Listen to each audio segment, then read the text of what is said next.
Sejam muito bem-vindas e bem-vindos à nossa terapia de grupo. Meu nome é Patrícia Belas. Eu sou a Juliana Sobral. Vai ser um prazer ter vocês na nossa sessão de terapia.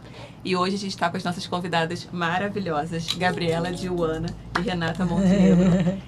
A Gabi é a atual CEO da Vivias Business School. É uma escola de negócios e tem uma trajetória incrível de chegar até aqui, que ela vai contar pra gente. E a Renata Montenegro, delegada de polícia, eu vou ter que ler. É chefe do Gabinete de Recuperação de Ativos do Departamento Geral de Combate à Corrupção, Crime Organizado e Lavagem de Dinheiro da Polícia Civil do Estado do Rio de Janeiro. Bem-vindas. Obrigada pelo convite. Obrigada pelo convite. Tem até uma sigla, né, Ria, desse nome todo, mas não faz distinção, ninguém entende. LD. Pois é. É uma sopa de letrinhas. A gente brinca que lá na polícia tem várias sopas de letrinhas, né? Mas é bom falar pra todo mundo entender o que é, né? Só entende lá quem tá dentro da instituição. Pois né? E a gente vai pedir para cada uma se apresentar um pouquinho. Gabi, conta um pouquinho da sua trajetória pra gente, para começar. Conto, claro. Bom, eu sou administradora de formação, fiz MBA em gerenciamento de projetos, uma carreira bem diferente da Rê. Comecei minha carreira no Senai, em educação, que foi onde o mosquitinho da educação me picou ali no meio corporativo. Então, comecei como estagiária, super nova, com 19 anos. Queria já fazer faculdade e trabalhar, né, para ganhar dinheiro. E aí, saí do Senai, fui para a Oi, que foi uma escola, na época que a Oi ainda era uma empresa de tecnologia, né, focada lá em 2008, basicamente. E ali eu acabei me descobrindo muito como executiva, como profissional. Foi uma carreira meteórica, assim, entrei como analista, saí como gerente. Com 23 anos, já era gerente num time de 90 pessoas. Foi tudo muito rápido. E logo depois da Oi, assim, dessa academia, veio um convite para voltar para a educação, que era a Pearson Education, que é uma empresa inglesa, que distribui conteúdos e materiais, só que ela ficava em São Paulo. E eu sou carioca, sempre morei no Rio, morei aqui em Niterói, em Taquatiara, até muitos anos. E aí, quando eu me mudei para São Paulo, aí foi a hora que eu mergulhei, de fato, porque eu não gostava da cidade, assim, não me adaptei, não tinha praia, era tudo muito diferente. Sozinha também, solteira na época. E aí, em São Paulo, eu mergulhei nos estudos e fui me aprofundar no mundo de inovação e produtos, desenvolvimento de produtos educacionais. E aí, dentro da Pearson, que é uma multimarca de educação, então Wizard, IASES, de sistemas de ensino, são multimarcas de educação. Eu comecei a entender que a educação seria o meu caminho como executiva. E aí, fiquei quase 4 anos, saí da Pearson por uma reestruturação que teve global. E aí fiquei, eu tinha 32 anos, já estava como vice-presidente de uma empresa multinacional. Muito nova, né? Muito nova. Abdiquei de muita coisa para conseguir atingir esse objetivo. Aí fiquei, saí de lá, tiro um sabático, não tiro um sabático, mas com 32 anos você tá com muita energia ainda, né? Você quer continuar trabalhando. E aí, na época, eu fui para Kroton, que é a maior empresa de educação do Brasil, que também é uma multimarca de educação. E aí, minha trajetória foi zero linear, assim. Talvez muita gente se identifique, mas eu comecei lá na área de inovação, então buscando startups, né, tecnologias pelo Brasil e pelo mundo que resolvessem as dores da educação do Brasil, que não é fácil. Fiquei 2 anos nessa posição. Depois de inovação, aí que veio um dos maiores desafios, o maior desafio da minha vida, que o CEO da Cogna me convidou para ser diretora de RH, de uma empresa que na época eram 37 mil colaboradores. Eu nunca fui de RH. Assim, então, ele falou, não, já que você é que mais critica a área de recursos humanos, senta na cadeira. Puta visionário, né? Falei palavrão aqui. Mas... e aí eu confiei nele e fui, sentei nessa cadeira. E aí era um trabalho completamente diferente do que você fazia? Completamente diferente. Era gestão de pessoas, assim. E aí o primeiro... Só que nessa... Por que ele me convidou para isso? Como eu tenho uma cabeça de produtizar as coisas, ele falou, vem e produtiza o RH. Torna aquilo ali como um autosserviço para esses milhares de colaboradores. Só que aí eu sentei na cadeira em janeiro de 2020, pré-pandemia. Então foi um RH assim muito diferente, assim. Primeiro que você trabalha desde o processo seletivo até demissão, só que lidar também com perdas de colaboradores, falecimento, demissões em massa, né? O Brasil passou por um mundo, passou por um... O desafio se tornou gigantesco, 10 mil né? vezes Pior, maior, né? assim, 10 mil vezes maior. Em março, estava todo mundo de home office, por exemplo. Então, 37 mil colaboradores trabalhando de casa. E aí, esse foi, a gente pode falar depois mais um pouquinho, mas foi um desafio tanto pessoal quanto profissional. E aí, fiquei 2 anos no RH, consegui fazer a transformação, ganhamos o Great Place to Work lá, como uma empresa no meio da pandemia, no desafio de fazer uma transformação cultural. E eu me orgulho muito de que a gente conseguiu fazer isso. E aí, inquieta como sou, falei, quero voltar para negócios de novo. E aí fui cuidar da área de inovação de novo, da área de novos negócios, criando teses de novas soluções para a educação, né, novas receitas. E aí chegou em agosto de 2022, eu falei, não, agora quem vai tomar a rédea da minha carreira sou eu. Eu decidi sair da Cogna. E aí saí com o não-compete ativado, então não podia trabalhar durante 1 ano na área de educação. E aí decidi tirar um sabático, que foi a melhor escolha. E claro, né, pelo privilégio de não ter filhos, ser solteira financeiramente.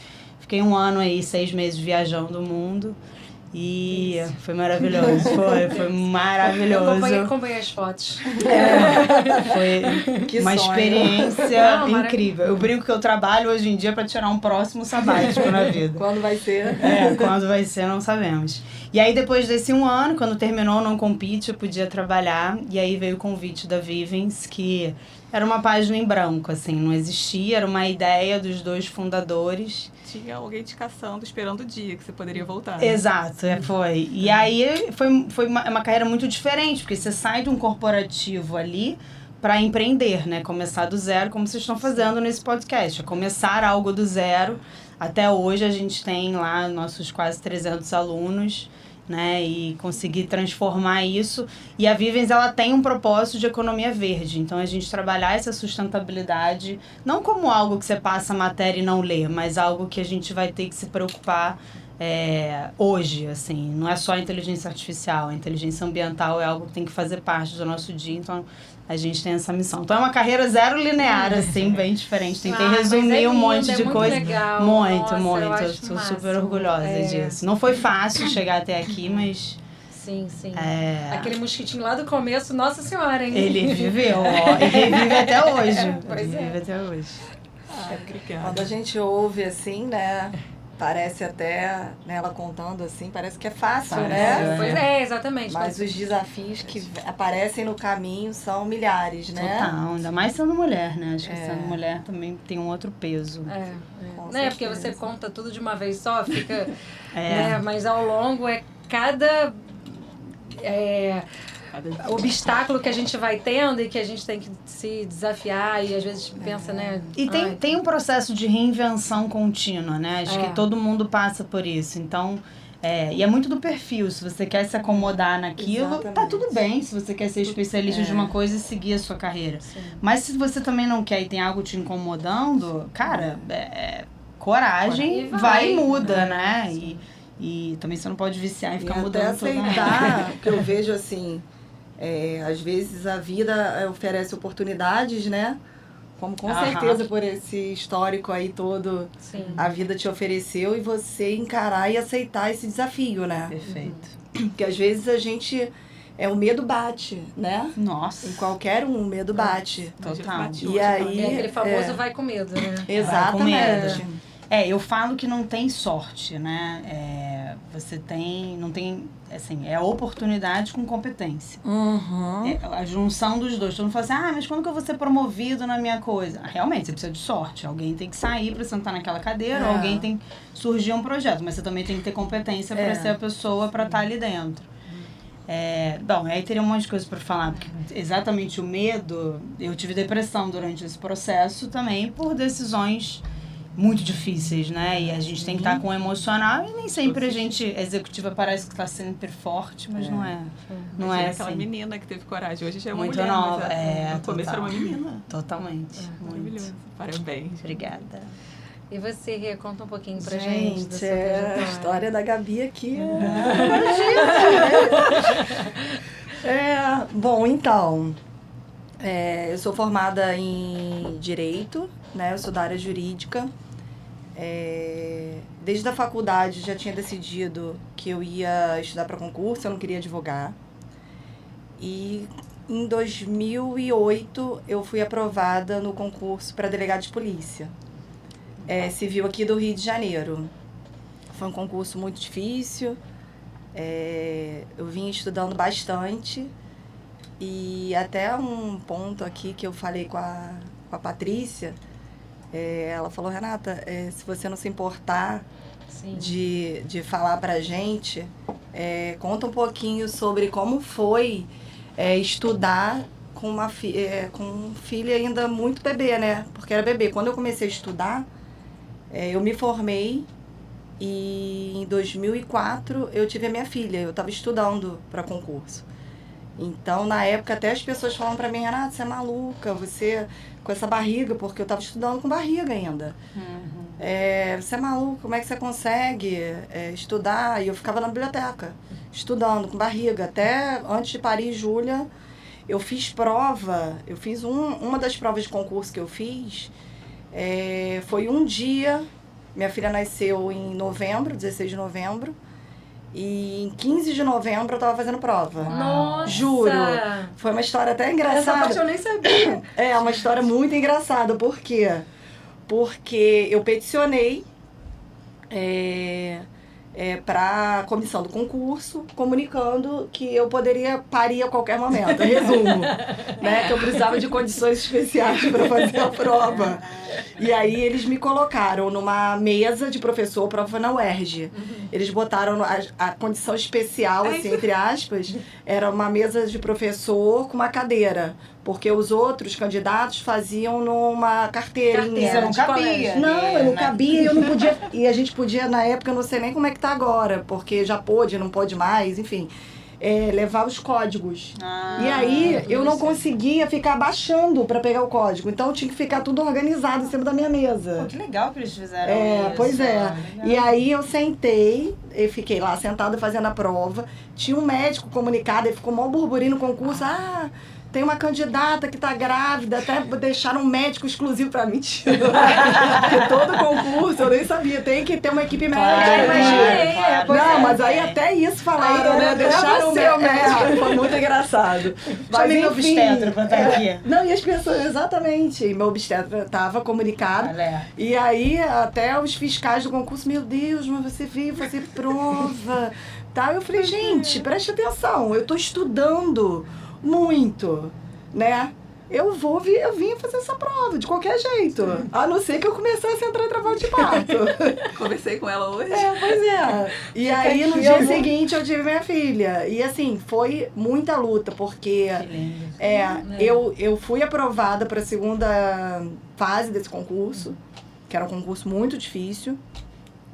E eu fui fazer prova, e aí essa história que a Patrícia até pediu para eu contar, eu fui fazer essa segunda etapa, minha filha estava com meses ainda, 3 meses, eu acho.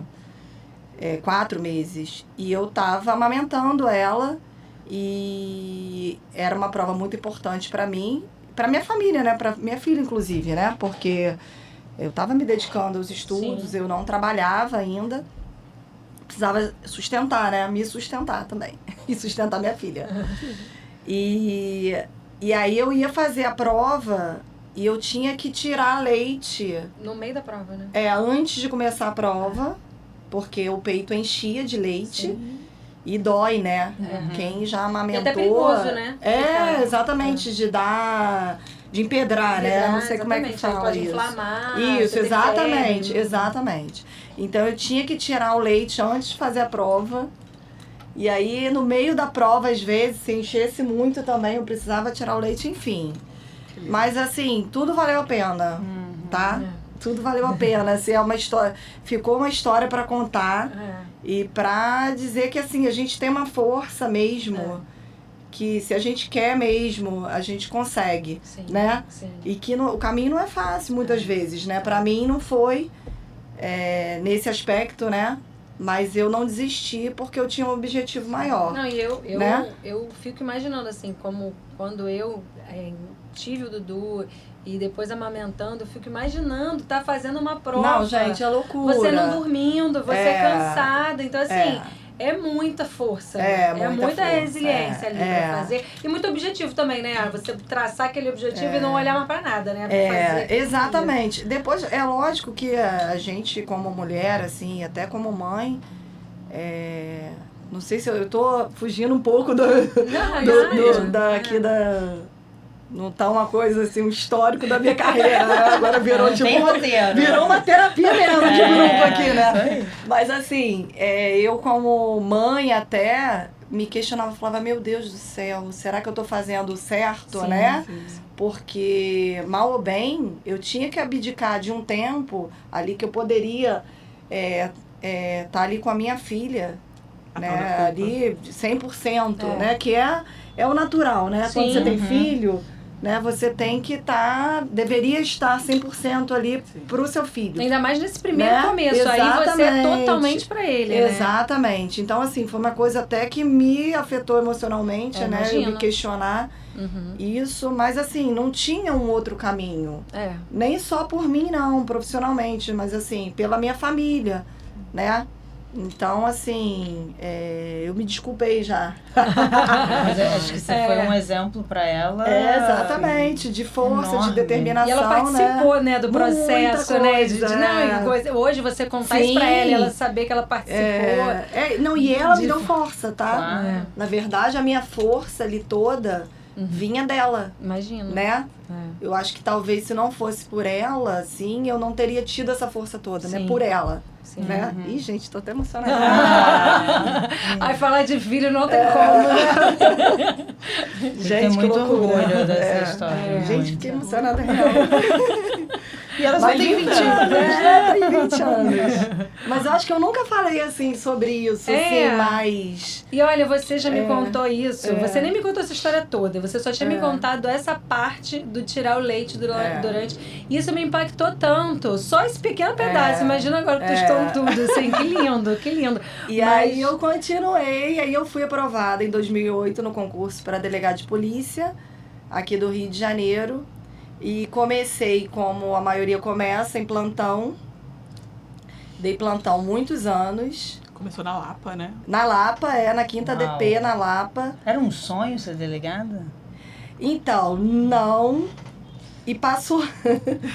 E eu passei a gostar muito, assim, sabe? Não era... Eu estudava... Eu, na verdade, fiz estágio no Ministério Público aqui do Rio de Janeiro. Quase que... Desde que eu comecei a fazer estágio, quase que até eu me formar. Fiz estágio no Ministério Público do Rio de Janeiro. Fiz estágio no Ministério Público Federal. Eu fui estagiária lá.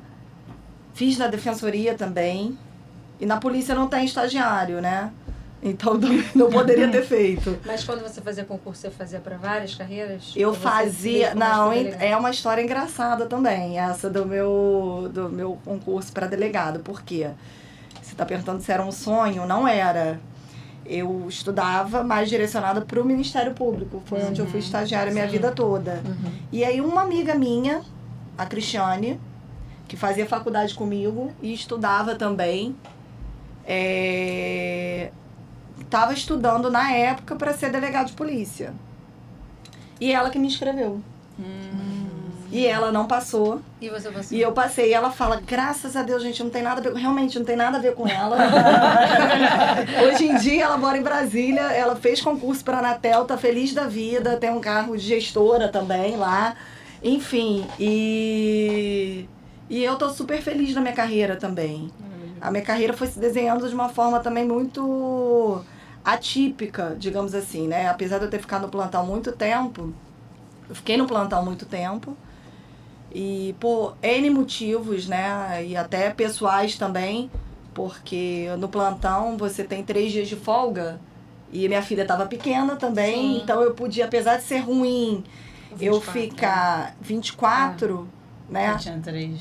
Mas eu tinha 3 dias que eu podia ficar em casa ali, mais próxima a ela. Né? Então, eu fiquei muito tempo no plantão. Depois eu trabalhei em corregedoria. E da corregedoria eu recebi um convite para trabalhar onde eu estou atualmente lotada, no Gabinete de Recuperação de Ativos. E isso foi em 2019. E em 2019, a recuperação de ativos aqui no Brasil não era muito difundida. E eu aceitei, eu já tinha trabalhado um tempinho em corregedoria, estava querendo ver novas coisas, né? Traçar novos horizontes. E aí eu aceitei o convite do, então, diretor, até meu amigo de infância, Pablo Valentim. Sim.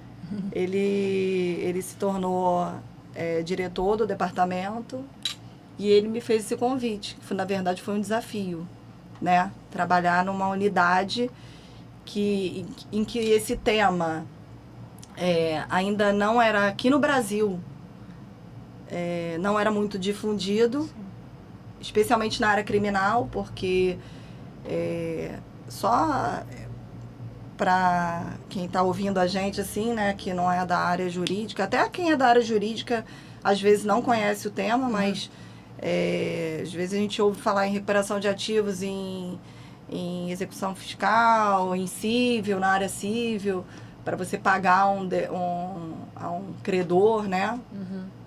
E na área criminal, você trazer, falando legalmente, né? Uhum. Recursos criminosos, trazer esses recursos obtidos de origem criminosa, de origem ilícita, devolver eles ou para pagar a indenização de danos de vítimas ou para o Estado, para que esses recursos possam ser reinvestidos em políticas públicas, especialmente na área de segurança pública. Sim. Então, é um ciclo virtuoso que a gente chama, né? Porque você fortalece os órgãos de enfrentamento à criminalidade através você trazendo de volta esses recursos que foram obtidos ilicitamente. Então, é muito interessante. E eu virei apaixonada pelo tema, né? Eu me apaixonei pelo tema. Então, quando eu fui para lá final de junho de 2020, eu aceitei trabalhar lá. Na minha cabeça, eu estava aceitando um convite para trabalhar no Departamento de Combate à Lavagem de Dinheiro, né? E aí que eu fui entender e compreender melhor o tema e tracei um caminho super bonito, assim, né? E eu acabei... tive que estudar muito o assunto, procurar boas práticas, porque essa unidade aqui no Rio de Janeiro, ela é vanguardista no Brasil. Então, ela foi a segunda unidade de recuperação de ativos criada no Brasil. E quando eu fui buscar boas práticas, eu não encontrava muito, né? E nem lá fora, nem fora do país. Tinha, assim, Portugal, já tem um gabinete de recuperação de ativos, Espanha, mas a jurisdição, o ordenamento jurídico é muito diferente do nosso, né? Sim. Então, assim, você consegue até trazer alguma coisa de boas práticas, mas tem que fazer adequação para ser implementada aqui no país, né? E hoje em dia, a recuperação de ativos já tem uma rede nacional, foi criada, e eu tenho muito orgulho de falar que eu ajudei, fui uma das colaboradoras da criação dessa rede, que foi criada no final de 2023, pelo Ministério da Justiça e Segurança Pública. A gente teve encontros técnicos até essa rede ser formada, é uma rede que está super fortalecida no Brasil. A gente vai até trazer um encontro nacional agora no final de outubro. Enfim, falei pra caramba, né? Maravilhosa, não, parabéns. Gente, então, vamos pensar aqui. Olhando para a carreira de vocês, em algum momento vocês sentiram algum desconforto ou algum tipo de preconceito pelo fato de nós sermos mulheres? Hoje são chefes. Aí, Gabi. Começaram. Eu conto, você conta. Gabi até comeu mais uma eu uva. Até comi, assim, para descer. Bom, vamos lá. Eu acho que eu não tenho um episódio específico, assim. Tem um muito marcante, mas eu conto.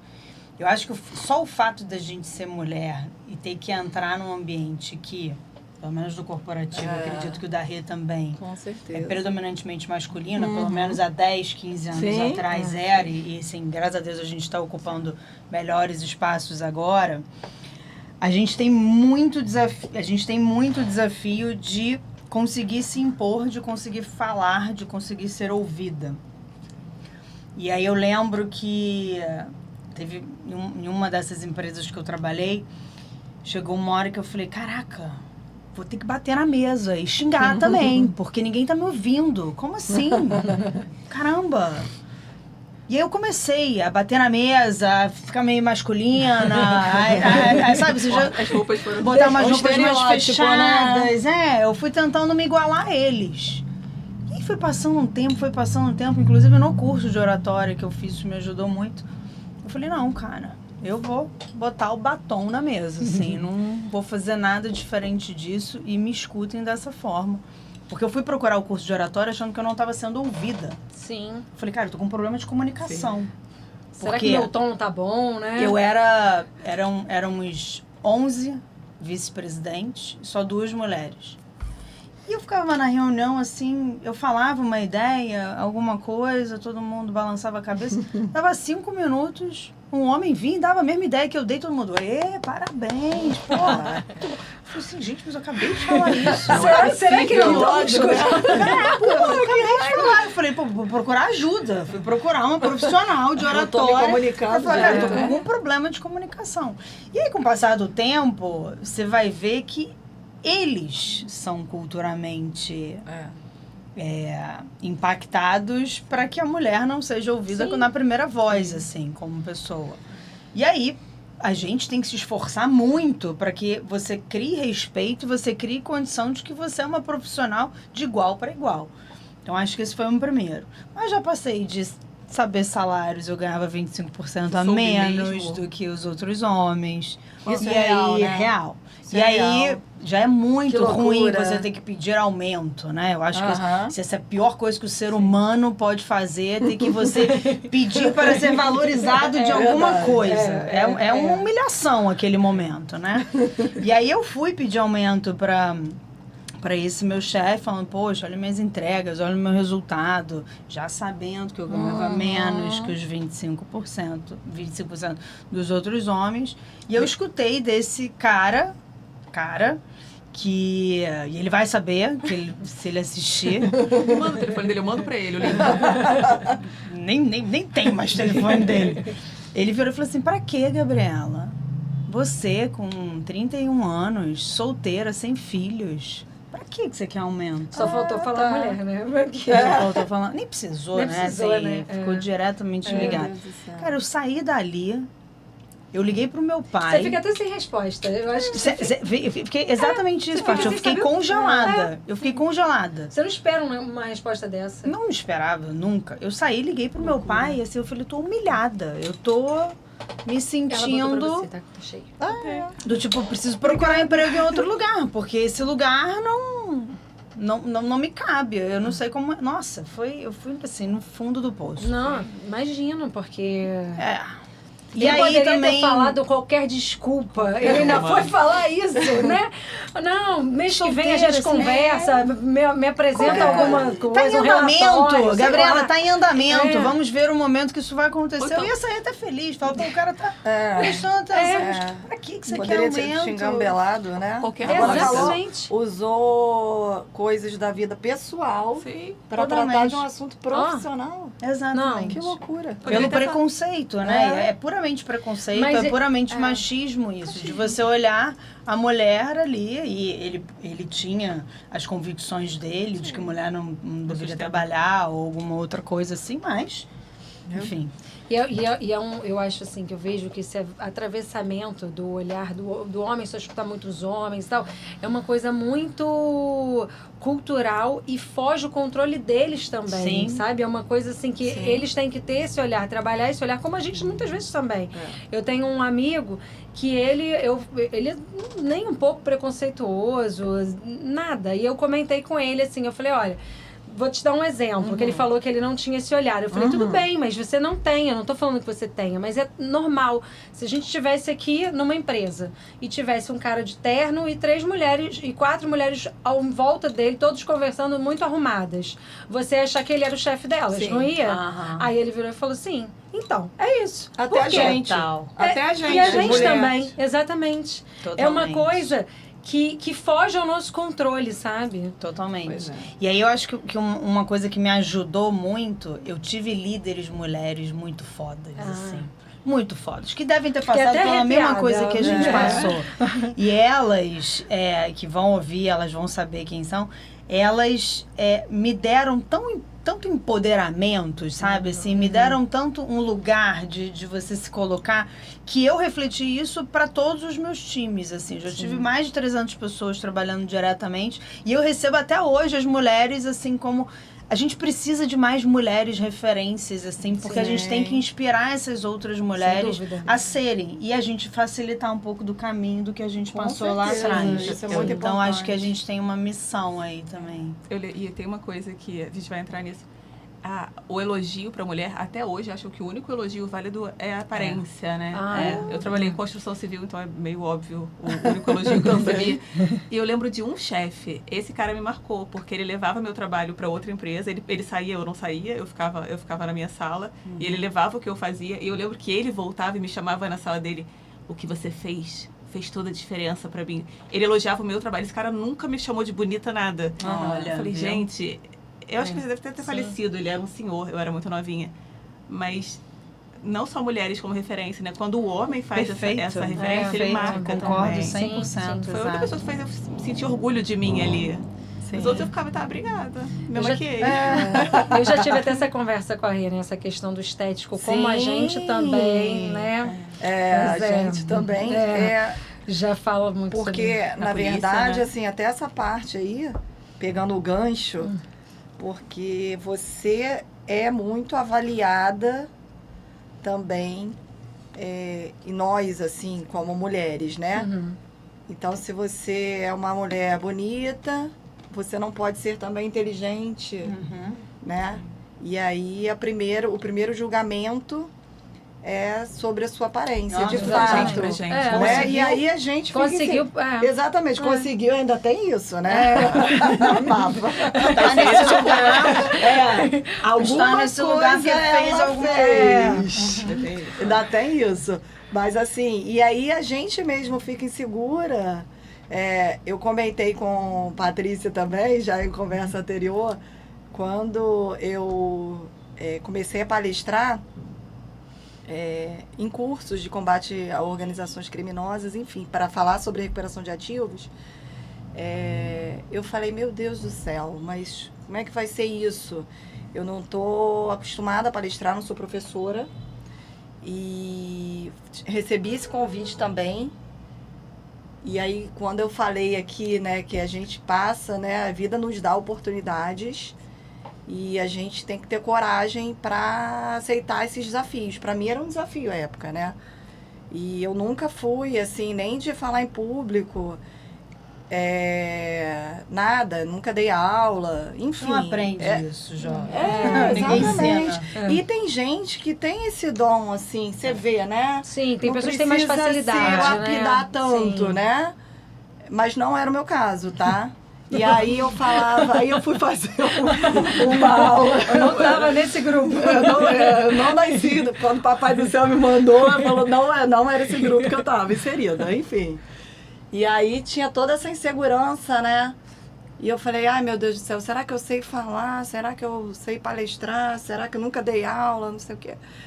Aí fui procurar uma professora de oratória também. Fiz pouquíssimas aulas. Mas eu precisava, pelo menos, dar o start naquilo ali. Era mais por uma questão, assim, não só técnica, mas também como uma questão emocional, né? E aí eu falava pra ela assim, Isabela... Não, ela me perguntou qual é o seu maior medo, né, nessa... Eu falei assim, cara, eu vou estar exposta, né? Quando a gente palestra, né, fala para um público, né, a gente está exposto ali. E aí eu tinha medo de falar Tão bonitinha, mas tão burrinha. Ai, meu Deus do céu. Meu Deus do céu. Medo do julgamento. Olha só, não, olha só. Cara, como a gente fica. Ela quer saber qual frase. Exatamente. Então, e aí depois até os Olha que surreal, você é inteligente, você sabe o que você vai falar. Exatamente. Você foi convidada porque você tem toda a competência. E não mesmo tem outra assim, pessoa melhor pra falar desse tema. E mesmo assim você tem medo de alguém virar e falar isso. Cara, porque o meu medo era exatamente não saber me comunicar. A gente saber se cobra muito. Cara, exatamente. mas isso é muito perfeição, Mas isso é muito enraizado, gente, da gente vir com isso. E aí eu era a única palestrante mulher também. Olha só, ainda tem isso. Eu era a única palestrante mulher. O público era predominantemente masculino? Tinha uma mulher ou outra, porque o público era de delegados nesse primeiro curso que eu participei, né? Nesse workshop, que era do Ministério da Justiça, de combate às organizações criminosas. E aí era basicamente de homens, porque a polícia agora mudou muito, né? A gente já tem bastante mulheres, né? Na polícia, mas até quando eu entrei já tinham mulheres que foram ali abrindo os caminhos, né?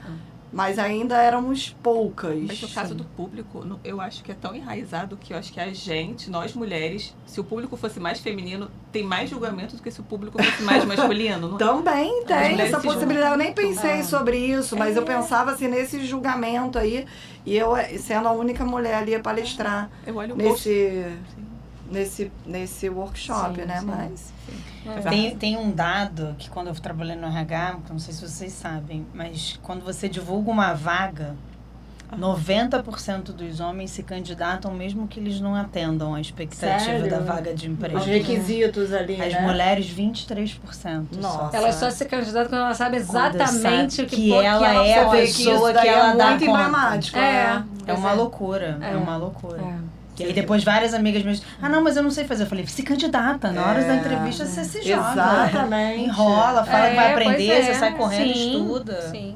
E eu acho que um pouco de um outro ponto que a gente vai falar também, que a gente já começou a falar, dessa rivalidade que eu acho que às vezes entre nós mulheres também vem historicamente acontecendo. Mas eu acho que também é um movimento contrário hoje. Eu acho que como a gente fala muito hoje desse fortalecimento feminino, não vou nem dizer feminismo, eu acho que é um fortalecimento mesmo, da gente ter esse olhar. Eu acho que a gente tenta fazer esse movimento.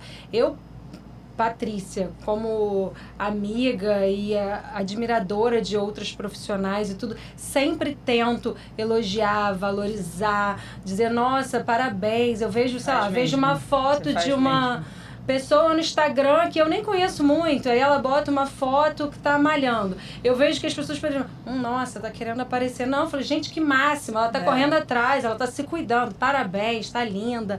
Eu acho que a gente tem que valorizar, mas eu acho que existe ainda, talvez, uma rivalidade feminina. Vocês sentem isso ainda hoje? Ou não mais tanto? Olha, eu acho que não, assim, mulher, eu acho que culturalmente a gente tem essa característica mesmo. Sim. A gente é mais detalhista independente também. Só de trabalho, né? Sim. Isso.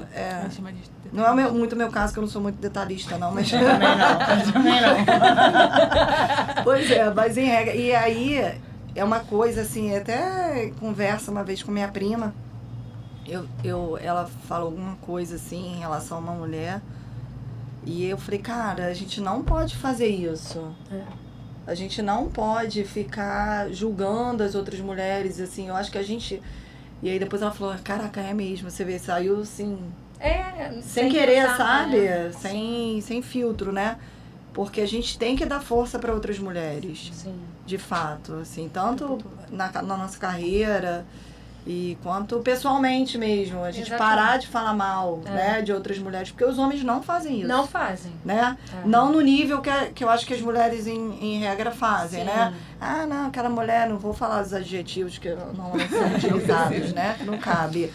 Mas assim, a gente parar de pegar esse lado aí, porque às vezes sem querer, né, a gente se vê nesse lugar aí, né? Fazendo esse tipo de coisa que é horrível.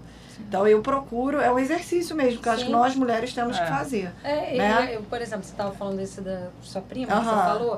Eu lembro uma vez que você falou isso, eu lembrei, eu estava num trabalho e aí eu estava com um problema pessoal e eu fui discretamente, eu saí da minha mesa e fui pro banheiro chorar, eu não estava bem e tal. E aí uma outra menina que trabalhava na empresa, ela namorava um cara da empresa. Então ela tinha indiretamente uma rivalidade com as mulheres por causa do namorado. E aí depois eu fiquei sabendo que ela virou pra mim, para as pessoas e falou assim, nossa, a Patrícia tá lá chorando no banheiro, fazendo um tipo... Meu Deus do céu, pois é. Querendo se fazer de pobre, né? coitada, e não sei... Cara, ninguém nem tinha visto. A ideia não era ninguém ver. E ela ainda propagou isso, que eu tava querendo me vitimizar ali. Nossa, eu fiquei, cara, como é que a pessoa, na dor do outro, tem coragem de fazer um negócio desse? Mas, enfim, eu acho que às vezes acontece isso, não sei se os próprios homens alimentam de alguma forma. Eu acho que nos últimos anos a gente se uniu bastante. Assim, exato. Eu acho que a gente melhorou muito. E eu acho que, claro que ainda vão ter né, resquícios dessa cultura enraizada que a gente tem, que é horrível. Mas acho que daqui pra frente, mulher tem que ajudar a mulher, tem que estar junto, sabe? Isso é legal que vocês duas, que são chefes hoje em dia de grupos grandes, as duas falaram ao mesmo tempo. Mas eu não sou detalhista. As duas não se prendem. Não, e assim, eu acho que a gente também vai ficando mais velha, a gente também vai ficando mais seletiva, né, do que dos nossos grupos, das nossas amizades, de certeza. Quem a gente corre pra querer estar junto, pra quem vai te ajudar em tal momento. Sim. Então, eu acho que se a gente começar a conviver com pessoas que falem muito mal a gente nem vai se conectar. Exatamente. Não vai ter exatamente. Não vai ter Eu queria fazer até um adendo aqui, que voltando um pouco ao assunto, né? Porque eu acho importante a gente falar também que, assim, apesar de eu já ter encontrado desafios em relação a eu ser mulher numa carreira masculina, né? Muito masculina, que é a polícia, eu tive até chefes, homens, que me deram muito apoio e suporte. Eu também, muito. Então, assim, não é todo homem, né? Não, que vai te diminuir e não te ouvir por você ser mulher, né? Então, acho importante a gente também falar isso, né? Porque a gente também não pode demonizar, coitado dos homens também, né? Não, maravilhoso. A gente aprende muito com eles também, muito. Tive grandes referências que me deram apoio, assim, super na minha carreira, até me incentivando, né? A aceitar esses desafios novos e a me mostrar, né, que eu era capaz, de fato. Renato, você é competente, você é capaz, seu trabalho é super legal, é bom, né, apresenta resultados. Então, assim, a gente também... Faz toda a diferença. A gente tem que... Se os bons não fossem a maioria, a gente tinha explodido isso aqui. Não são a maioria. Mas parabéns, gente. É muita coisa, foi muita coisa que vocês passaram, né? Eu fico tô olhando aqui. Uma das coisas que a gente ia falar, mas eu acho que a gente já está falando, que são esses atravessamentos dessas crenças que a gente tem, né? Que vem já enraizado na gente e que acaba percebendo essas dificuldades ao longo da trajetória. A Rê falou um pouco dessa, né, de tão bonita e bonita. Que eu acho que fala um pouco disso, né? Mas assim, é um pouco daí também. A gente tem que ver também quanto que é da nossa cabeça, exatamente, né? Não. Muito da nossa cabeça, né? E a gente saber que a gente tem que ultrapassar essas questões, né? Esses medos. Né? Medo de julgamento, né? E aí hoje eu olho, eu acho, gente, meu Deus do céu, né? Eu tinha esse medo tão grande, né? Assim, lá no início. Mas olha só, gente, deixa eu trazer um dado aqui também, que eu vi num podcast, que o medo de falar em público é maior que o medo da morte, tá? Tá bom pra vocês? Juro. Faz sentido. Juro. Faz sentido. Aí eu falei, cara, eu não sou tão anormal assim. Não. É porque tem gente Não, tem que... muita gente que tem pânico Nem de só falar em o público. dom, mas é uma pessoa que gosta mais de aparecer mesmo. E eu nunca fui assim. Eu sempre fui mais discreta, digamos assim, né? Então... Tem um amigo do meu marido que ele até fala que em todas as apresentações de faculdade já, né? Nem colégio, ele faltava. Aí, Não tá vendo? apresentava de nada. Não era ele, não, era um amigo dele. Você sabia que Pois é, Tadinho. cara. E até hoje, porque é sim. sofrido, Pois é. Gente, não é fácil, Tem não. um misto de Se você não for no insegurança. desafio e de repente fazer um curso de oratória, se desafiar e ir Não, e melhorando, é muito vale difícil. muito a pena. O que é importante a gente colocar também é que vale muito a pena. Porque isso daí me trouxe muitos benefícios na minha carreira.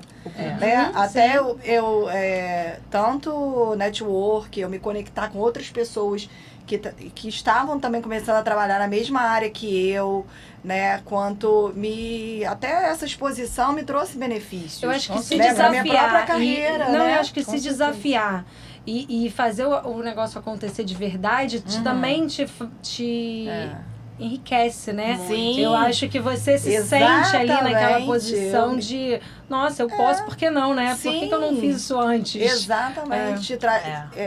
Mostra, assim, E tá pelo tudo menos bem. eu tive a sensação que a gente é capaz, né? Sim. E tá tudo bem não ser prazeroso. Não é prazeroso. Pra mim, hoje, Não eu já é. dei palestras pra, sei lá, 2.000, 2.500 pessoas. Não quer dizer que eu subi no palco e falei, ai, que delícia. Isso é importante. Faz parte do meu trabalho, eu tenho que fazer, eu vou dar meu melhor pra fazer. Mas não é algo, senão a gente tava na Globo. Super. Sabe? Mas assim, às vezes você tem que fazer mesmo desconfortável. Nem, a vida não é maravilha, é tudo uma delícia. E é desconfortável mesmo. Principalmente Aí, né? no início, Mas né, a Gabi? sensação depois do Muito, dever no início, cumprido. é maravilhosa. Aí essa é. Só que, por exemplo, pra mim, palco é uma parada que consome muito a minha Me energia. consome também. Eu ia direto Me consome. pra esse palco, 2.000, 1.000 pessoas, dormir. Precisava. Aí uma mulher esotérica falou pra eu tampar o umbigo. Uns Massa paradrapinhos. sensitiva? Porque eu sou muito a troca de energia. E quem tá na plateia, coitado, só quer sugar seu conteúdo, né? Quer aprender com você Sim. lá e você tá ali doando. Cara, eu passei a cobrir o umbigo. Mas fez E diferença? funcionou? Super. Ah, Eu para, vou descia, cobrir o tirava umbigo foto com as também. pessoas, interagia mais. Você pode Mas botar eu até uma achava pedrinha que era preta meio também. lenda. Não é. Bom, meu psicológico funcionou. pode Super. Que aí eu conseguia ficar mais tempo com a plateia, interagir um pouco mais do que eu saía e ia direto pro quarto dormir, sabe? Sim, sim. Então também a troca de energia ali. E a gente vai melhorando também, né? A prática, primeira claro. palestra que eu dei, com certeza não foi tão boa quanto as que eu fui dando depois, né? Vai ficando mais Você leve. vai, Eu lembro você- da minha primeira. Eu tinha 5 minutos pra falar. Eu vomitei em 30 segundos. Eu não usei nem os 4 Porque fica minutos tão e meio. desconfortável, né? Eu só... Você quer se livrar. Quero descer do palco. Você quer se livrar. Aí foi quando eu falei com a Sim, Paty, você me falou sim. da Lívia. Aí eu procurei a Lívia, maravilhosa. Vocês acham que é... Desculpa. Nada. Vocês acham que é básico pra chegar onde vocês chegaram, perder esse medo do palco, esse medo Sim, de que eu de acho que é o medo oratória. básico do ser humano de rejeição, né, de ser rejeitado. Sim. É a oratória? Pra O minha curso de oratória? profissão, pra minha sim, carreira, que a gente tem carreiras bem Sim, diferentes, mas assim, pra minha carreira corporativa, com toda certeza absoluta. Eu acho que pra quem quer, né, pra da Gabi, com certeza é inquestionável, né? Primeira coisa. A minha, eu acho também que se você for também dar aula ou palestrar, eu acho que o ser humano precisa se comunicar bem, Bem, né? Isso Então, já faz acho muita que diferença. é bom para todo mundo, né? Especialmente se você precisa falar em público, né? Se Ou dar comunicar. entrevista. A minha carreira demanda muito isso, né? Até no plantão dá muita entrevista Isso, também. exatamente. Ao vivo. Lembrando de alguns episódios. Não, eu lembrei, olha só, que coisa engraçada. O primeiro caso de repercussão, eu estava no plantão, eu acho que eu devia ter 2 meses de polícia. E aí teve um homicídio, na época não era a DH nem que pegava os homicídios, era a própria delegacia de bairro que fazia, local, fazia tudo. E aí foi um homicídio, assim, que foi descoberta a autoria muito rápido, materialidade, enfim. Eu fui representar para uma prisão no plantão judiciário. Aí teve um desfecho rápido, né? Sim. E Nossa, aí... eu teria muitas perguntas. Eu amo assuntos policiais. Amo. E aí, Tudo de crime. a imprensa chega rápido, né? E aí tava cheio de repórter na porta da delegacia. E o meu titular, eu era plantonista, 2 meses. Aí eu falei pra ele, Codeceira, pelo amor de Deus, Codeceira, eu estou 2 meses só aqui. Eu não sei dar entrevista, não sei falar, pelo amor de Deus, fala. Renata, ele tava assim, cansado, sabe? Aí ele falava assim, ele falou, tá bom, Renata, tá bom. Desde que eu dou entrevista, então. Eu não fui. E eu não me desafiei, né? Sim. Mas eu falei, gente, eu não tenho condição de falar, eu tenho 2 meses de polícia. Sim. Como é que eu vou dar essa entrevista? Então, assim, para contar derrota também nesse sentido, derrota, meu trabalho foi feito. Né? Sim. Porque estava ali, fui no plantão judiciário, prendemos o autor do homicídio, enfim. E foi a primeira Era vez. só fechar com chave de ouro. Exatamente, mas não fui. Eu falei, Codeceira, pelo amor de Deus. Ele já está até aposentado. Pelo amor de Deus. E ele é um chefe muito maneiro. Tá vendo? É. E aí ele foi lá e ele queria que eu falasse, né? Pra mostrar o meu trabalho. Sim. Mas eu pedi a Valorizando ele... o seu trabalho. Você É. assistiu ele e aprendeu. Exatamente. Não, e também 2 meses também tá valendo ali claro, essa insegurança. tá aprendendo. Do nada, um monte de rebate. Não foi uma coisa combinada. Se Não, você já tivesse assim, não, porque vou aquilo ter ali que foi falar. se desenrolando, né? Ele No sabia que- plantão. Não, porque às vezes você tem que dar entrevista, mas você vai sabendo o Sim, que você vai dar. várias vezes desse jeito, prepara. né? Exatamente. Quando você vai, quando tem uma operação policial, né? Aí isso aí é combinado, né? Com a mídia lá. E aí você de alguma forma já vai preparando Não, para aquele impacto. pelo menos você faz um roteirinho na sua cabeça, Mas né? ao vivo, né? Ao vivo, Mas aí você você já sabe o que você precisa falar. Pelo menos o que você precisa falar, você já sabe. Sim. Né? Não é uma coisa, tomei um susto aqui, um microfone na tua cara. Do Neida, né? Pois E não, 2 e ao meses de vivo, polícia. como a gente estava falando. ao Totalmente. vivo. 2 meses, É outra né? dinâmica. Porque ao sabe vivo. o que é tudo gravado ao certo, ponto, quando ao você é vivo. Tá dia, tá ao vivo. Não Aqui tem. ao vivo na Globo, fala, 2 meses. Milhões de pessoas. Não, eram vários, né? Eram vários repórteres. Ele sabia que um dia você ia. Você deu aquele tempinho. Gente, vocês tiveram algum momento, assim, que foi importante para vocês e que vocês perceberam, assim, vocês fizeram alguma coisa que virou aquela chave, assim, cara, eu agora percebo que eu consigo fazer isso muito bem. Tipo, sabe? Virou aquela chave de, nossa, agora flui, sabe? Eu banco. Olha, Teve, assim, uma cena, uma situação, alguma coisa que vocês sentiram, assim, que foi importante para essa virada de chave? uma Gostei cena. do... Agora, eu acho que... Pode ser uma sensação também, uma eu não reflexão sei em casa que seja, mas alguma coisa assim que...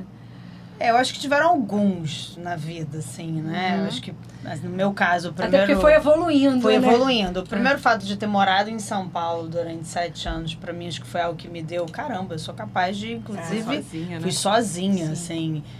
não conheci ninguém, conheci pouquíssimas pessoas.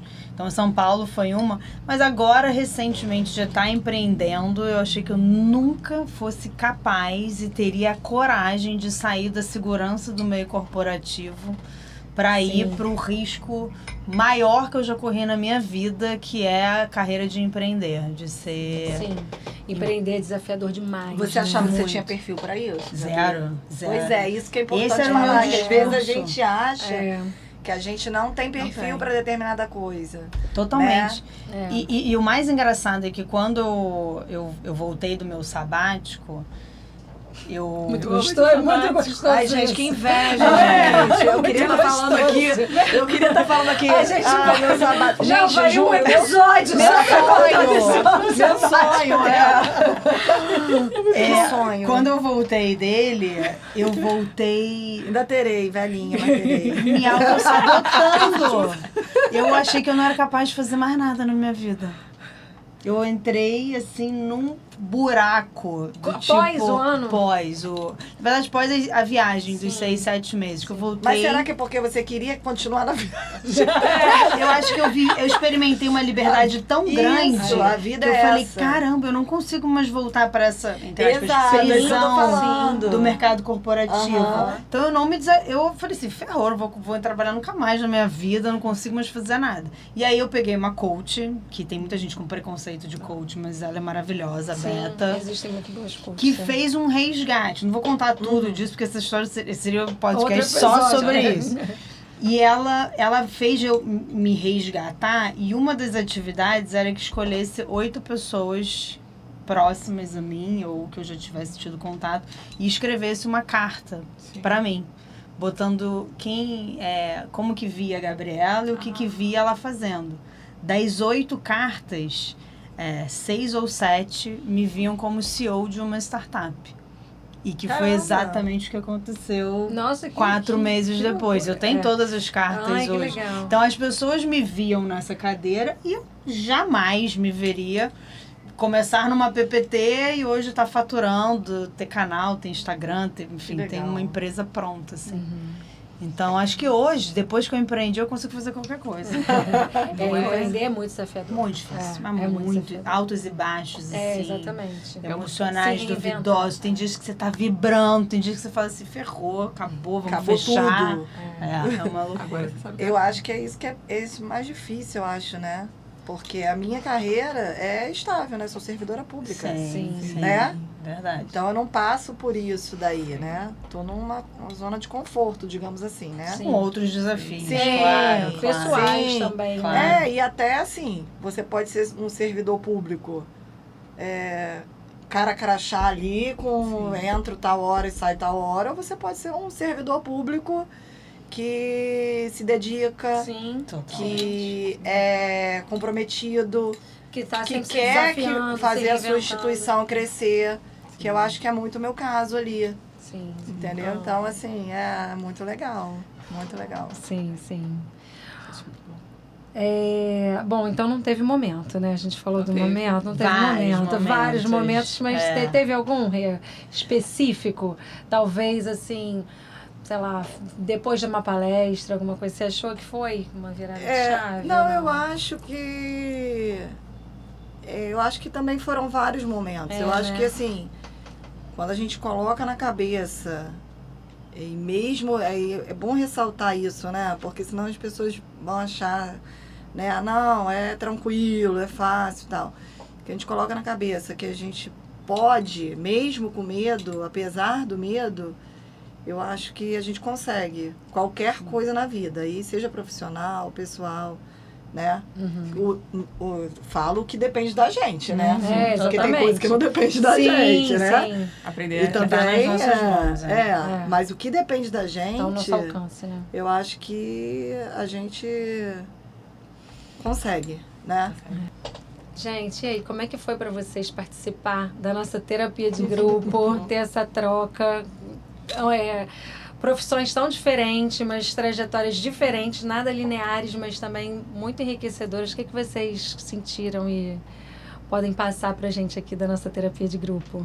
Fala aí, Gabi. Eu acho que primeiro foi muito bom conhecer a Rê, assim, por mais que carreiras bem diferentes, desafios muito parecidos ali, né, que a gente viveu. Vocês conduziram super bem, porque a gente ficou super à vontade aqui. bom. Eu acho que tem esse desafio, né? Sim, de com parecer que a gente certeza. está em casa, então foi muito bom. Eu nunca fiz terapia de grupo, mas faço terapia semanal, não vivo sem na minha vida. Que bom. Então foi uma sensação muito boa de conseguir ver que a gente tem os nossos desafios, os nossos medos, mas que a gente não está sozinho. Todo mundo tem um pouquinho parecido. Então eu adorei. Ai, que Podem bom. convidar de novo, que eu volto. Eu Temos também muitos amei. Muitos. Amei, me senti realmente em casa, como a Gabi falou, porque eu até me emocionei, né? Contando aí da minha história aí, da minha gravidez, da minha filha recém-nascida, enfim. Foi muito bom. Obrigada pelo convite. Amor, obrigada a E você. me senti, assim, lisonjeada E ainda mais ouvindo a história da Gabi aqui. Nossa Senhora! É muito lindo, né? É muito legal escutar essas trajetórias. Nossa, imagina. E eu participei, você realmente inspira... Vocês. Imagina, a gente inspira muitas outras. Que venham mais mulheres, sim, né? Exatamente. Fortes, eu tive o prazer assim. de acompanhar esse caminhar da Gabi. Nossa, veio com os... inspiração. Amiga, você, com certeza, tem uma trajetória muito linda. E é um orgulho mesmo. Obrigada. Eu fiquei orgulhosa de conhecendo hoje. Obrigada. Orgulhosa. Bom, eu espero que para vocês que estão assistindo, como para mim e para Ju, Sim. foi maravilhoso participar da terapia de grupo. Eu acho que essa troca de vivências, de experiências, de trajetórias de vida e o olhar de cada um individual também para cada trajetória, né? Você passar aquele sentimento que você viveu, eu acho que isso faz toda a diferença para nossa terapia de grupo, né? Eu acho que é enriquecedor. A gente sempre fala dessa troca, da potência da terapia de grupo, né? De ouvir a história do outro, de se inspirar. Eu queria agradecer também vocês duas, porque eu saí inspirada de verdade pelas duas histórias.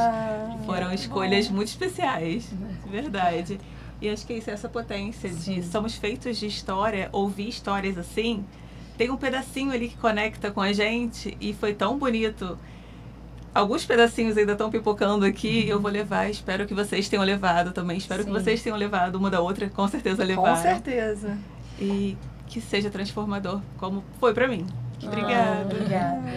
Bom, então vocês podem curtir, compartilhar, encaminhar para quem vocês acham que vai ser importante ouvir essas histórias, porque eu acho que isso também faz a diferença. Alguém escutou, talvez se identificou, mas sabe que aquele trecho, que aquela mensagem vai ser importante para alguém. Então, curte, compartilha, comenta, que esses são os grandes aplausos, né, pra gente receber do nosso podcast, que está sendo feito com tanto carinho, com tanto amor, né? E está sendo muito especial receber vocês no nosso primeiro podcast, nossa primeira gravação. Sucesso! Primeiro de maravilhoso. Obrigada. Especial demais as duas para começar. Parabéns pela iniciativa, gente. Obrigada. Ai, obrigada. Parabéns! Suas lindas mesmo. Ai, eu amei.